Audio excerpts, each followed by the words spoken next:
So today we're discussing insulin resistance. What is insulin resistance? It's when cells of the body don't respond properly to the hormone insulin. Insulin resistance is a driving factor that leads to type 2 diabetes, gestational diabetes, and prediabetes. Reducing insulin resistance can be achieved by following a low-carb or ketogenic diet. So what are some connections between insulin resistance, obesity, diet, and the development of diabetes? I think most of it is diet is involved in all of it. Like poor diet can cause you to become obese, can cause you to get insulin resistance, and cause diabetes in the long run. You have to watch how many carbs you intake, how much sugar is in your diet, how much of it is like fast food, and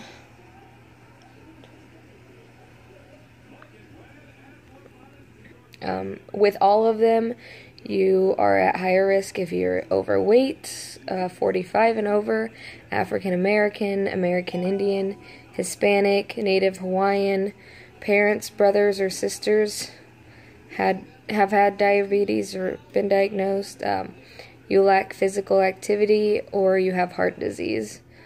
Some statistics: the rate of diabetes in America is 32.3% for men and 35.5% for women. More than 100 million U.S. adults now have diabetes or prediabetes. In 2015, it was said that 30.3 million Americans, which is 9.4% of the U.S. population, were diagnosed with diabetes in 2015.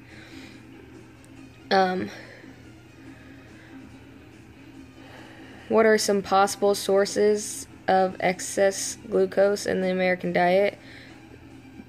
Pretty much the entire American diet. I mean, how many of us go to restaurants and have bread given to us? The fact that we don't cook at home, the amount of candy we have, the fact that pop is like a regular thing in our diets, the amount of people who, instead of having the 4 ounces of juice you're supposed to have per day, have like 6 glasses, or continue to give their kids like ridiculous amounts of pop and juice.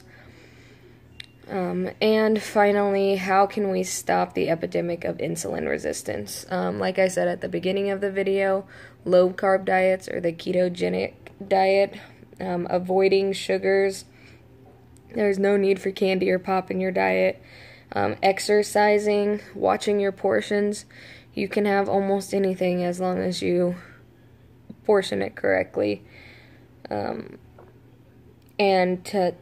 With that exercise, to try to avoid a sedentary lifestyle as much as possible, which it seems like it's getting harder with our society throughout the years because everything's becoming too easy for Americans. It's all about convenience. It's not about the healthy way anymore. I mean, you can literally order your groceries and go have them pack them in the car for you at this point. So that's all I have for you today.